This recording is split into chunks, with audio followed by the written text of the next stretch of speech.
Hello, everyone, and thanks for joining me here Saturday night.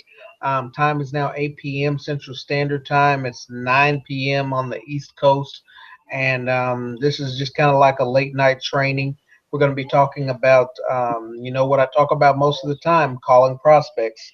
Um, it's the best and easiest way to put people into your business when you're actually going after network marketers. And network marketers are the people that's actually going to build your business. When you're bringing on info seekers and um, opportunity seekers and friends and family, those are people that are going to do absolutely nothing for your business. Absolutely nothing. They've told us for years and years that we need to be contacting people. If they come within 3 to 5 feet of us, then we need to be talking to them about our business. And I'm here to tell you now that that is wrong. You are wasting your time.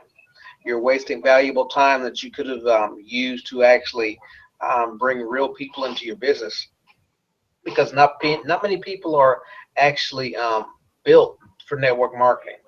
Network marketing has had a bad name for years and years, and it's becoming more popular now. But when people hear network marketing, they think pyramid scam or something like that.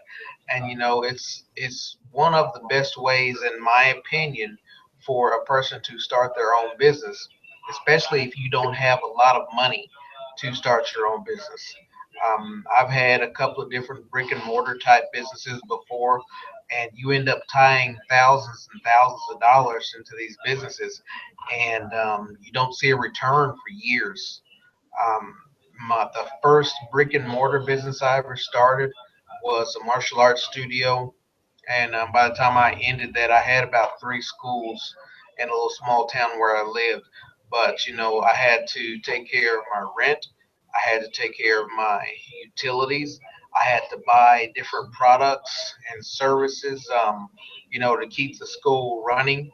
Um, I mean, it was a real headache, and I've done that for several years. And for the first 2 years, I really didn't even break even.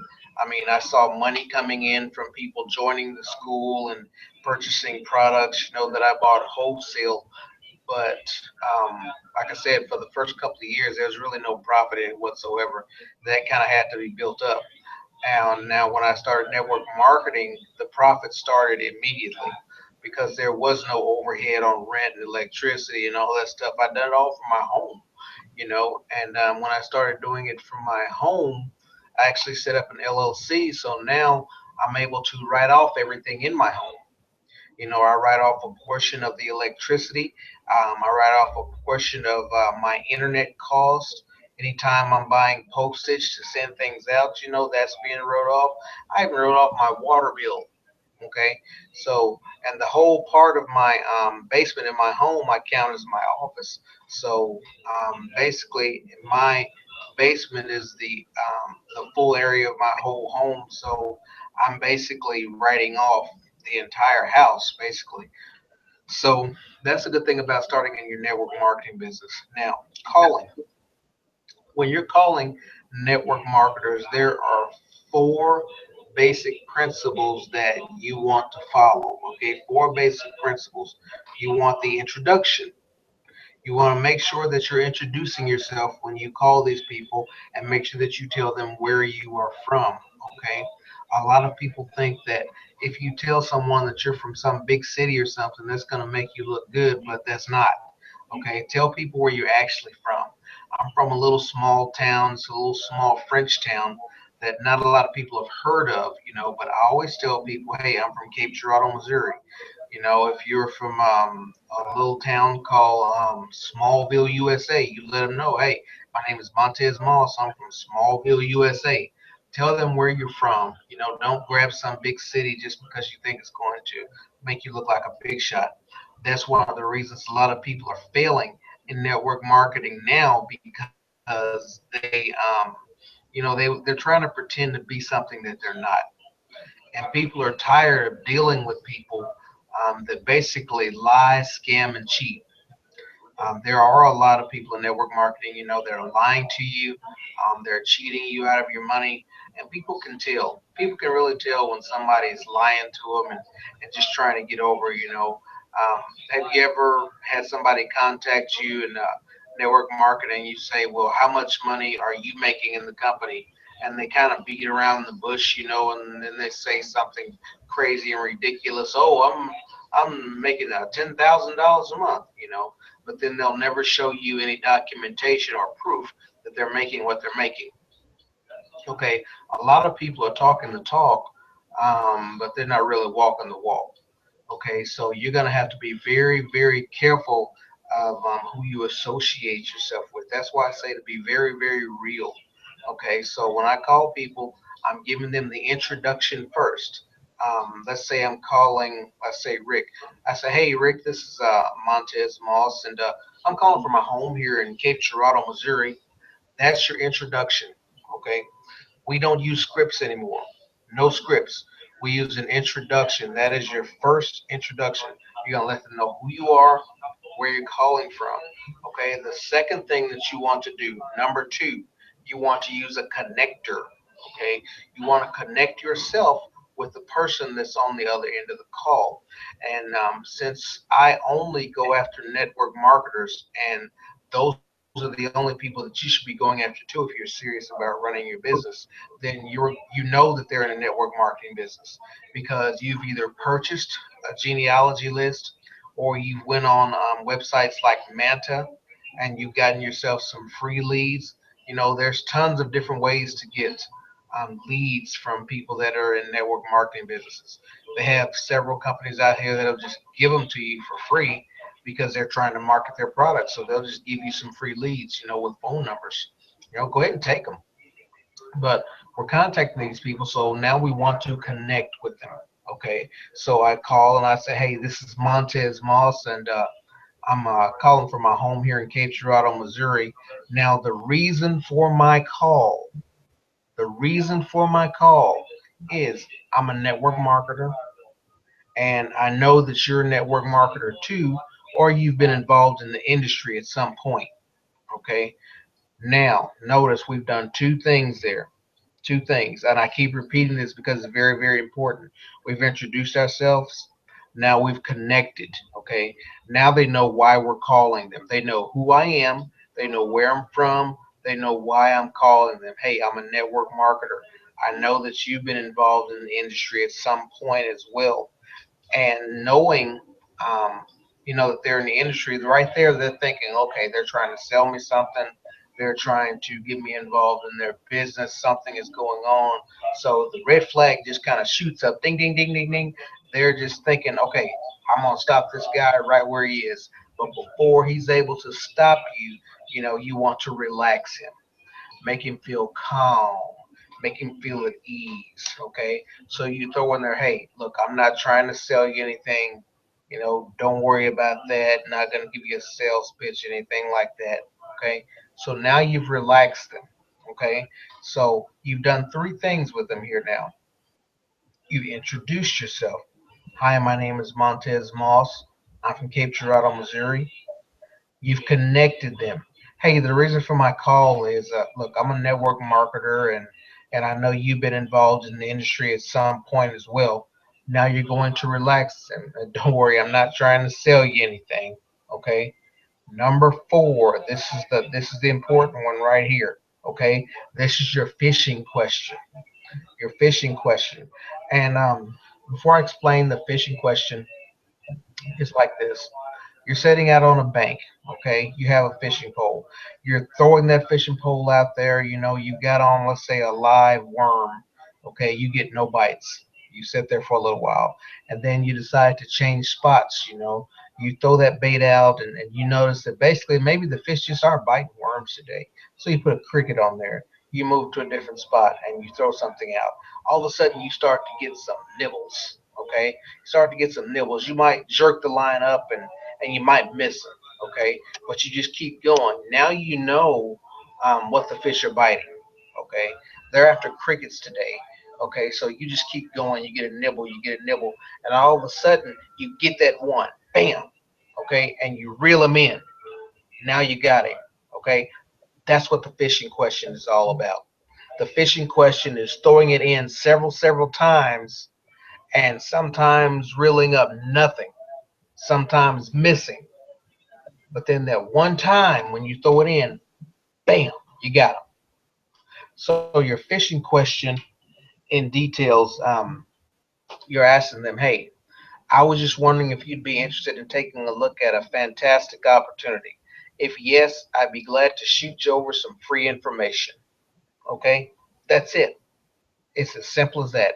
You're asking them if they would be interested in taking a look at an opportunity that you have. Okay, and you don't wait for them to say, yes, I'll take a look at it. No, I'll take a look at it. You immediately say, hey, if yes, I'll shoot you over some free information.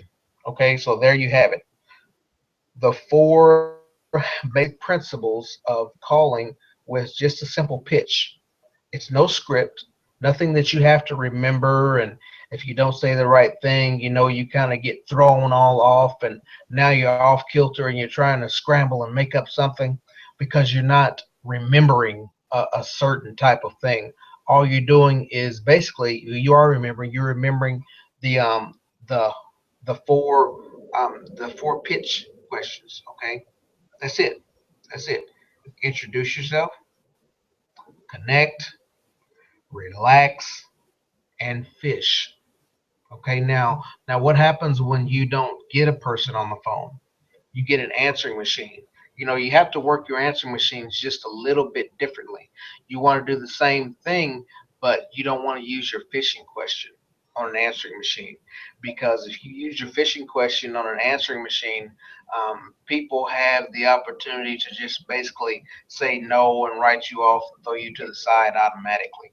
Okay, so when you get an answering machine, it basically goes like this. Hi, my name is or you say, hi, Rick. My name is Montez Moss. I'm calling from Cape Girardeau, Missouri, and the reason for my call is, well, I'm a network marketer, and I know you've been involved in the industry at some point. Hey, don't worry, I'm not trying to sell you anything. I just had a quick question for you. If you could give me a call back at then your phone number, and you leave it at that. Thanks. Have a nice day. Okay, that's it. That's it. You just leave the fishing question out. Now, let's say you call somebody and on your list it says that the person's name is Jane.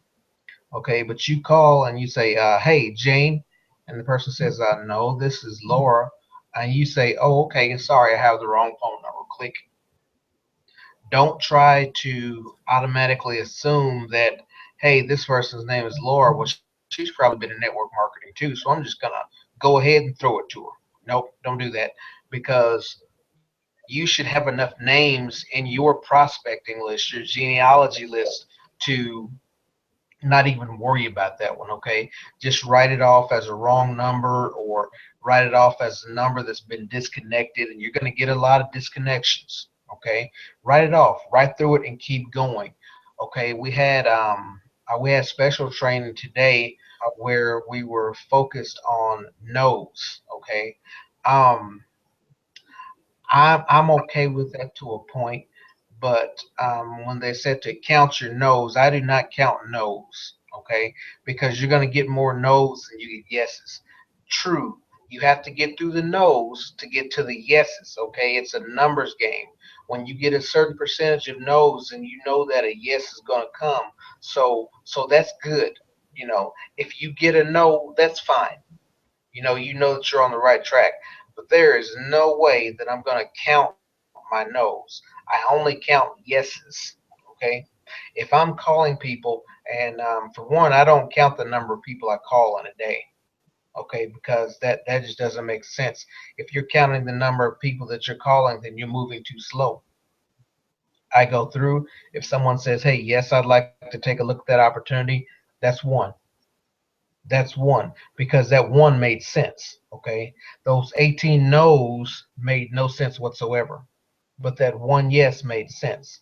That's the one that I want to contact and I want to send information out to. Okay, I always start out with sending them an email. I send them an email explaining to them what the business is about.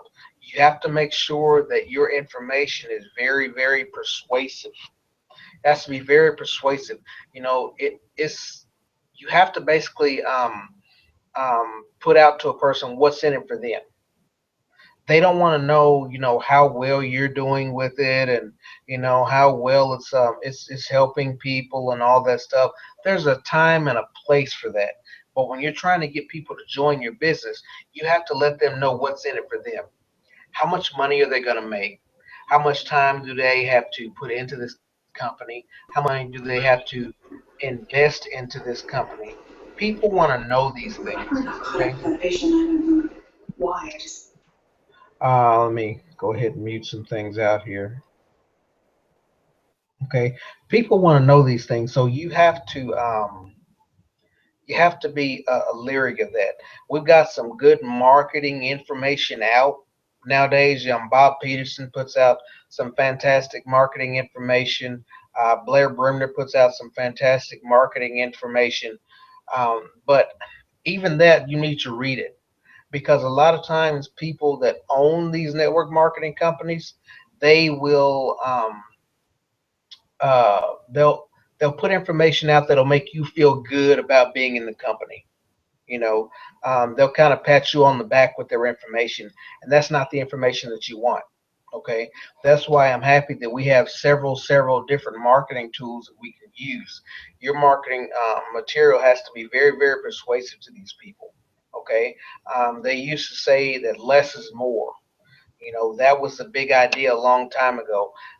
I tell you now that that is wrong. That is incorrect. Less is not more. Okay, we are in an information era. There's so many people getting scammed nowadays. People want to know. So people, they're going to research. They're going to go on to Google and they're going to research things out. They're going to want to read about what's going on. That's why I shoot out as much information to a person as possible. In one day's time, a 24-hour period, we're not aware of this, but I guarantee you that it's true. We see at least 60,000 advertisements per day. We see or hear 60,000 advertisements per day. When you're driving down the street, you got a Ford car in front of you, you got a Chevrolet on the side of you, you got what's a different car, Dodge on the right of you. Those are advertisements. Do you think that they put this on the cars just so they wouldn't lose their car? No, they're advertising. If that car in front of you looks really, really nice, you want to know what kind of car that is. Okay, you see Chevy on the back of it, so now you're thinking, okay, I need to possibly visit a Chevrolet dealership if I'm looking for a vehicle. You look to the side of you and you see billboards. You got IHOP, you've got Buffalo Wild Wings, you got a new nightclub starting. There's billboards all around you everywhere. You turn on your radio station, and after that song goes off that you're listening to, you got at least three or four commercials running on that radio station. Okay, let's say you're driving to your doctor's office or something like that. All the buildings that you pass, they have a sign on them. These are all advertisements. Okay, you get inside the doctor's office, and you're waiting to be called back. You pick up a magazine. Well, that magazine is full of advertisements. The TV is on in your doctor's office. That TV has got commercial after commercial after commercial. Thank God I have a Vstream box. I don't watch commercials anymore. Okay? We don't have commercials, but advertisement is all around you. So if you're just shooting a person out one tiny bit of advertisement, you've already lost. You have already lost. Okay? If that advertisement is not compelling, and it's not showing a person, hey, what's in it for me, you have already lost. Okay. Sure, Vstream has been around for 17 years. If you're marketing to me and you want me to join the company, I really don't care that they've been around for 17 years. Honestly, Vstream is a debt-free company. I don't care if they're a debt-free company. I want to know what's in it for me. Can I make money doing this? Will I have help doing this? Okay. And how long is it going to take for me to see a return on my investment? That's all I want to know. That's it. Okay. And once these questions are answered for me, then I'll start researching and investigating other things. Okay. Um, do I need to know the compensation plan at this point? No, I don't. Okay, sure. People want to know, how much money they're going to make off of it, but is it really the right time to start explaining CVs and DVs and all these other V's and R's and rollovers and fast starts and all this stuff? No, it's not. If they're not going to join your business, then why do they need to know? Okay, you give them a base. Hey, you sell a box, you're going to make $200 commission. You bring people into your business, you're going to make a commission off of them as well. If they join the business, then and only then it's time for them to, possibly research the compensation plan. You can kind of let them know what the compensation plan is about. But if they're not going to join the business, then you're wasting your time explaining all of this to them. You really are. A lot of network marketers have fallen into this trap that, they have to explain all this stuff and they're losing people. You are losing people by doing this because people don't care about that information. I get asked the question a lot. Well, when I tell people, hey, I'm a network marketer, they say, well, what is it that you do? Okay, what is it that you do? And I've heard a lot of network marketers when I ask the same question, they tell me, well, I'm involved in this company and we're the best company around. We're $1 trillion industry and we're kind of new. It's been in the Orient for a long, long time and now it's in the United States. When people start taking this product, oh, you feel so good and you're never going to die once you start taking this product. You know what they've done? They've opened their mouth and they went, oh, they've just thrown up information that I care nothing about. Okay? You do not want to do that to people. When a person comes up to you and they say, hey, what is it that you do? Simply tell them this: I convince people to join my business or I convince them to purchase my product. That's it. That's all you need to tell people because that's all they need to know. If they want to know anything more after that, then they'll ask you. Okay. Okay. Well, that sounds interesting. What is your product? My product is Vstream TV. We're a fantastic company. Now they've asked you for a presentation. Okay. Don't throw up information on them. Okay. They didn't say, hey, so what do you guys do? How long have you been around? How big is the box? They haven't asked all this information. It's good to know this information, but they haven't asked you for all that. I suggest you answer just what they ask you. Okay, you might throw in a little bit of this, a little bit of that, but don't over information a person. Don't over information them. If a network marketer is interested in your business, then they're going to seek out information. you know and that's what that email marketing is for. You're sending them that email, and if you're V streamers and you're listening to this right now, in your back office under your pro membership tab, you have a training and frequently asked questions section. Copy that frequently asked questions section and you send that email through. That is all the information that they need right there. It's going to answer any questions that they have. Okay. Then you call them back the next day and you say, hey, this is Montez Moss. I spoke with you yesterday. I'm just calling to get you signed up. Okay. They're going to say yes or they're going to say no, one or the other. That's what I need. I don't want maybe I need to think about it. Have you ever gotten that before? I mean, I know I have. I need to think about it. What is there to think about? Okay. When you get people like that, then it's a kind no. Well, it looks good, but I need to talk to my wife about it. Do you talk to your wife when you want to eat a turkey sandwich? It's a kind no. I need to go over it with my husband. Okay, well, let's call your husband and let's go over it right now. What's his phone number? Let's get a three-way going. Well, I can't get in touch with him right now because he's at work. That's a kind no. Okay, so you move on. You have to move very, very quickly. Be kind to people, but move very, very quickly. Okay, Okay, we've sent them an email. That's a form of advertisement. Okay, one day has gone by. We called them. We asked them if they was ready to sign up. They either said yes, no, maybe. Need to talk to my husband. Need to talk to my wife. I haven't walked my dog yet, and I need to wash my cat before I make that decision. Okay. Third day rolls by, nothing. Fourth day, you're going to send them another email. Frequently asked questions. In the subject line, I always tell people, hey, when I send you this email, in the subject line, I'm going to put per hour conversation so that you know it's from me. Okay? So that's the subject line I'm going to use with them every time. Then I'm sending them that frequently asked questions. Okay? If I've got their address, I'm going to be sending them a brochure on Vstream. So now not only are they getting emails from me every other day until they tell me to stop sending them, they're also getting information from me through mail. Okay. So, and now I'm calling them and I'm asking them if they are ready to sign up. So they're getting several different advertisements from me. So I'm not that one advertisement among the 60,000. Okay, you're not that one advertisement among the 60,000. So you need to always keep that in mind.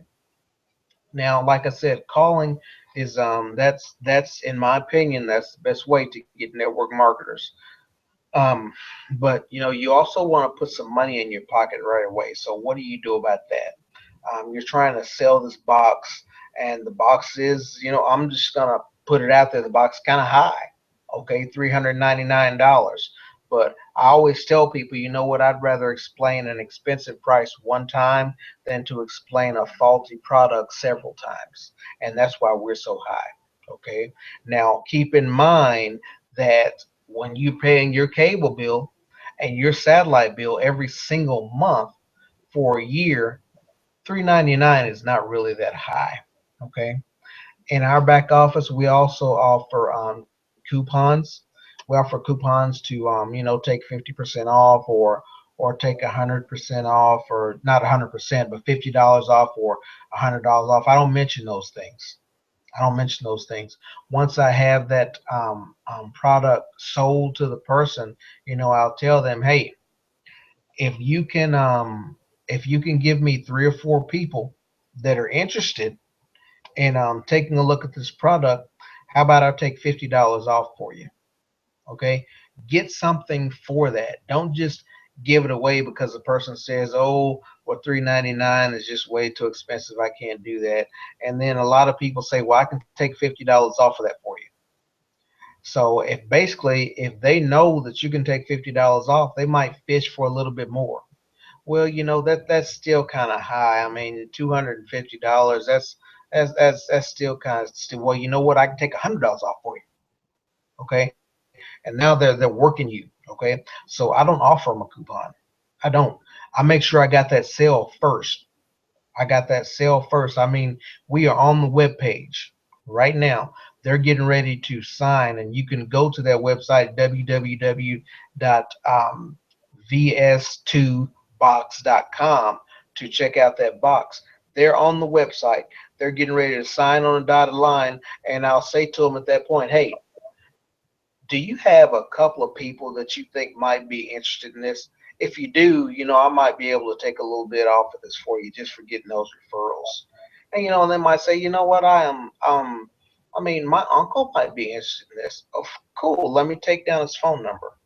Do you have two more? If you have two more, I'm certain I can probably work some numbers around, give you a pretty good discount. They give me two more people, and I say, "Cool, take down this code. I'm gonna take $50 off of your product just for giving me those leads." Okay, sound good? I've gotten something for what I've given them. I won't do that for everybody.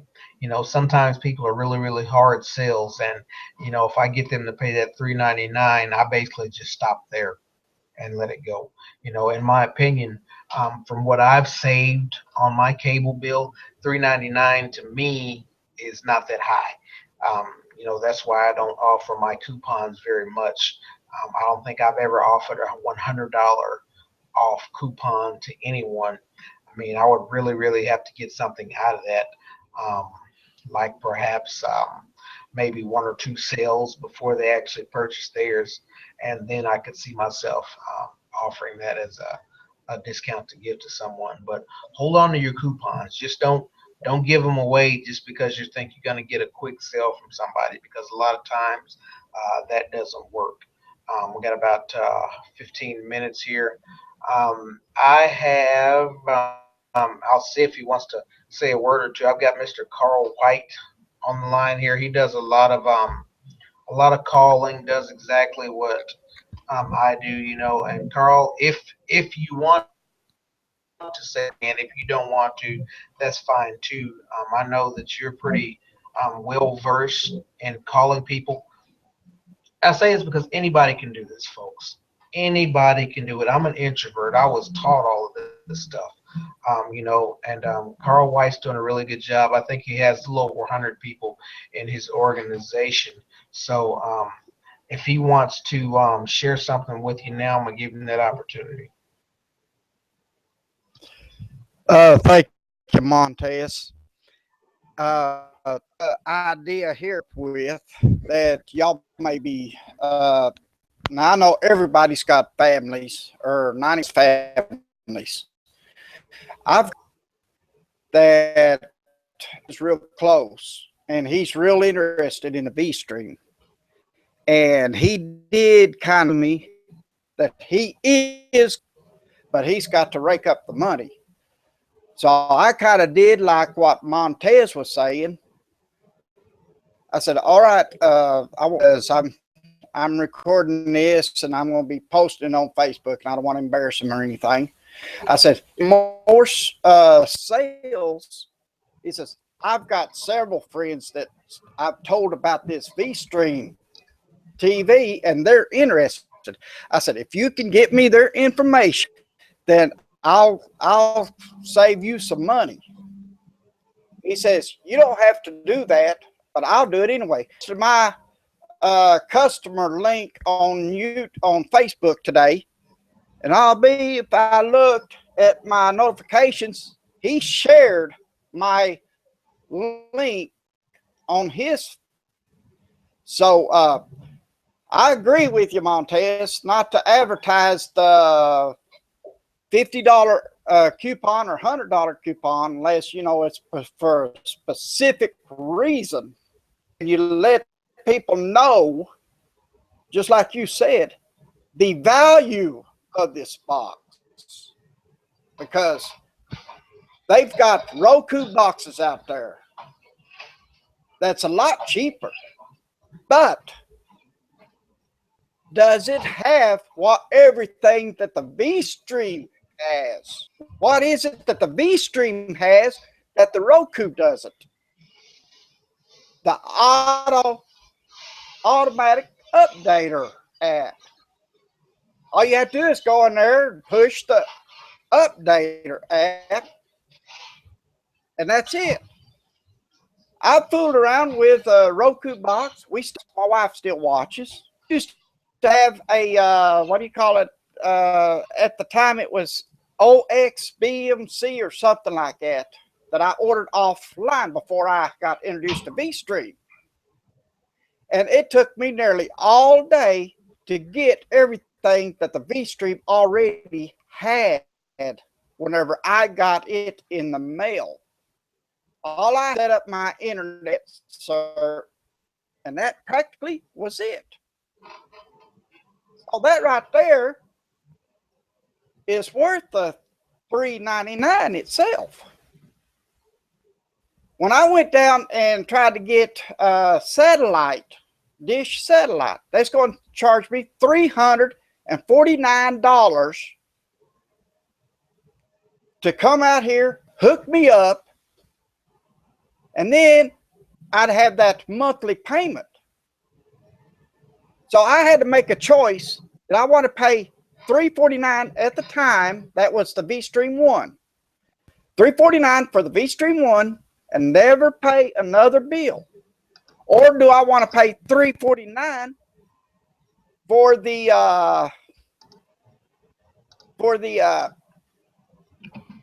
satellite dish and have a monthly payment. Well, I chose the $349 for the Vstream box. And that's what I'm showing people every month, where I would have been paying about $70 or $80 a month. I'm putting that $70 or $80 a month in my baby's mouth and on her back instead of on the TV. So that's another thing you could bring up to people, that it takes you a long time to set up a Roku box or a XBMC box. But a Vstream box, you just turn it on and set up your internet and you're off. Back to you, Montez. Awesome, Carl. I appreciate you coming on and sharing that with everybody. And he brings up a very valuable point. Why would you pay over $100 a month for cable or satellite TV when you can pay $3.99 one time, never pay another monthly fee again, have money to feed your children with, your family with, pay those excess bills. I mean, and we know that clothing for kids nowadays is expensive. I don't care how much money you make or how little you make, clothing for kids is expensive. Okay. The department stores know that you're going to have these clothes for your kids and they're going to grow up. So you're going to get one set of clothing and then next week they need a different size. Okay. So why would you spend this money on cable and satellite TV when you can use that money to provide for your children? Okay. Use that money to possibly take your wife or your husband out for a special meal. Why would you do that? It makes absolutely no sense. Um, I mean, and that's aside from joining the Vstream business, which you can do by going to vssignup.com. I mean, if nothing else, get the box. I wasn't really interested in getting involved in this business. Although I've been in network marketing businesses before, and I knew the value of network marketing, I wasn't really interested in that. But when someone told me that I could turn my cable and satellite TV off, um, I wanted to do that.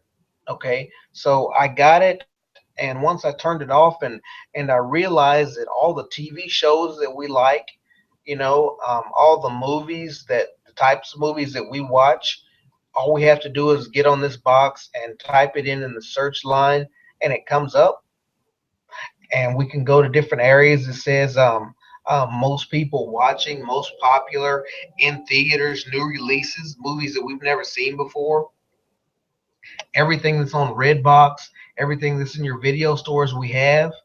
And I see that, I was saving hundreds of dollars a month, hundreds of dollars. You can see in my background this TV. I'm thinking maybe it might be like a 60 inch or something like that. UHD, ultra high definition. When you turn this TV on, it looks like people are walking off the screen. I bought this TV with the money that I was paying the cable company with. True story. Okay, I'm paying the cable company $134 a month, I believe it was. And after having my V-Stream for like 6, 7 months, I had the money to just go out and purchase this cash. No credit or anything like that. And so I looked at this and I said, you know what? Hey, I can make some money with this. Just real talk. I can make money with this. If I like it this much and it's saving me and it's actually allowing me to purchase things for my family and my home, so we can have a better life. Why am I just sitting on the box when I can actually make money with this? So I did. I joined the business and I've been involved in VStream probably for about a year now, and I tell you what, all the network marketing companies I was involved in before, they don't hold a candle to it. This is the only business that I do now. And I show people how to save money. That's about it. That's it. And you can go to vssignup.com, just look at the very bottom of the screen there, and you can sign up for this. And if you don't believe me, if you don't believe that you can save all the money that you're going to save with this box, just go to vs2box.com vs2box.com, vs2box.com, and check it out. Okay. I hope that I've gave people something that you can work with. You know, I know that calling people on the phone can be kind of tough. It was for me at first. Since I'm an introvert, I don't really talk to people very much. I know it was tough, but I had to learn it. You can learn it too, and I will be happy to help you. I'll be happy to help you out with this. I do at least 2 or 3 webinars a week, and most of the time we're talking about calling people on the phone. Other times we'll talk about how to market and go out there and make some money with your Vstream business or whatever other business that you're in. But if you like this, let me know that you like it. Go on to my Facebook page. That's located at Seventh Council Investments.com on Facebook. But just look me up, Montez Moss. I've got several different things out there. I want to help you. I want to help you make this work because when I got involved in it, I didn't have a lot of help. Okay, I'm very very lucky now to have people that can kind of show me the ropes and how this thing works. So I want to pass that on to you. So I appreciate everybody for joining me on this webinar tonight. I appreciate you, Mr. Carl White, for sharing with us how you're working your business and how you're having success with it.